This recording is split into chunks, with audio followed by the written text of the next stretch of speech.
Shame by Dick Gregory. I never learned hate at home or shame. I had to go to school for that. I was about 7 years old when I got my first big lesson. I was in love with a little girl named Helene Tucker, a light-complexioned little girl with pigtails and nice manners. She was always clean and she was smart in school. I think I went to school then mostly to look at her. I brushed my hair and even got me a little old handkerchief. It was a lady's handkerchief, but I didn't want Helene to see me wipe my nose on my hand. The pipes were frozen again. There was no water in the house, but I washed my socks and shirt every night.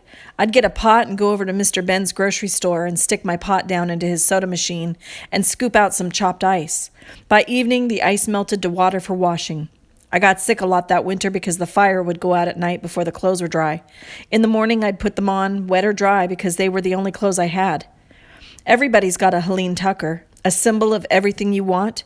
I loved her for her goodness, her cleanness, her popularity.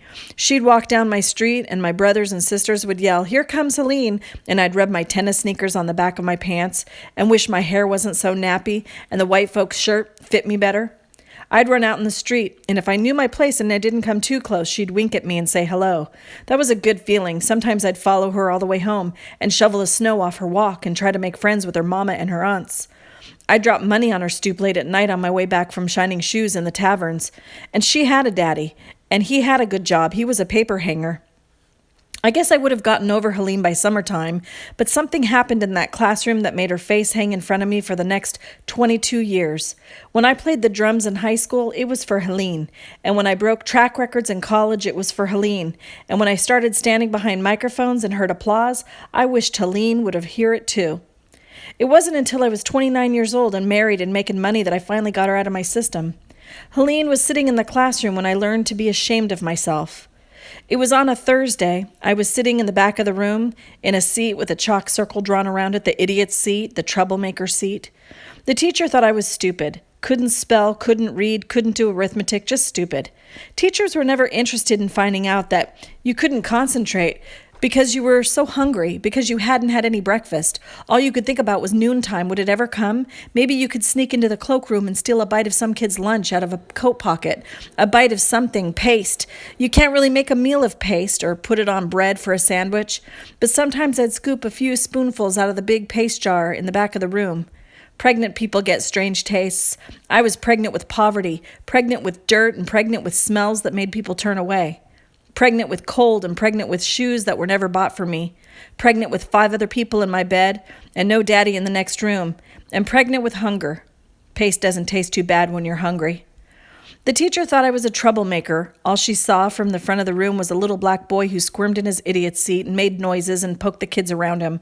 I guess she couldn't see a kid who made noises because he wanted someone to know he was there. It was on a Thursday, the night before the Negro payday. The eagle always flew on Friday. The teacher was asking each student how much his father would give to the community chest.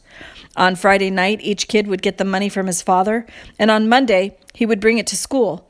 I decided I was going to buy me a daddy right then. I had money in my pocket from shining shoes and selling papers, and whatever Helene Tucker pledged for her daddy, I was going to top it.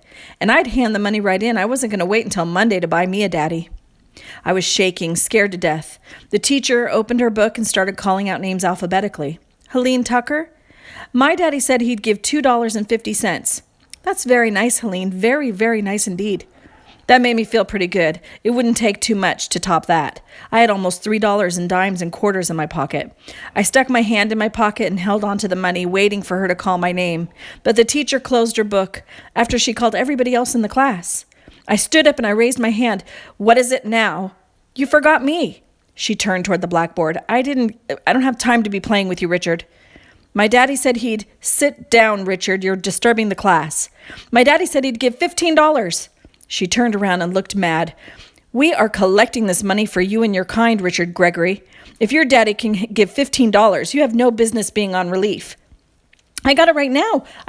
My daddy gave it to me to turn in today. My daddy—" "And furthermore," she said, looking right at me, her nostrils getting big and her lips getting thin and her eyes opening wide, "we know you don't have a daddy." Helene Tucker turned around, her eyes full of tears. She felt sorry for me. Then I couldn't see her too well because I was crying too. "Sit down, Richard." And I always thought the teacher kind of liked me. She always picked me to wash the blackboard on Friday after school. That was a big thrill. It made me feel important. If I didn't wash it, maybe Monday school might not function right. Where are you going, Richard? I walked out of school that day, and for a long time I didn't go back very often. There was shame there. Now there was shame everywhere. It seemed like the whole world had been inside that classroom. Everyone had heard what the teacher had said. Everyone had turned around and felt sorry for me.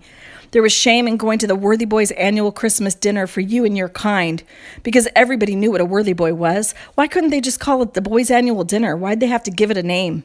There was shame in wearing the brown and orange and white plaid mackinaw the welfare gave to 3,000 boys. Why did it have to be the same for everybody? So when you walked down the street, the people could see you were on relief?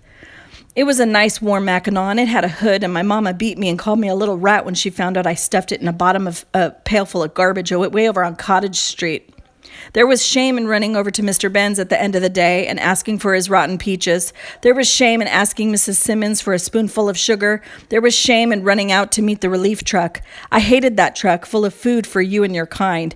I ran into the house and hid when it came.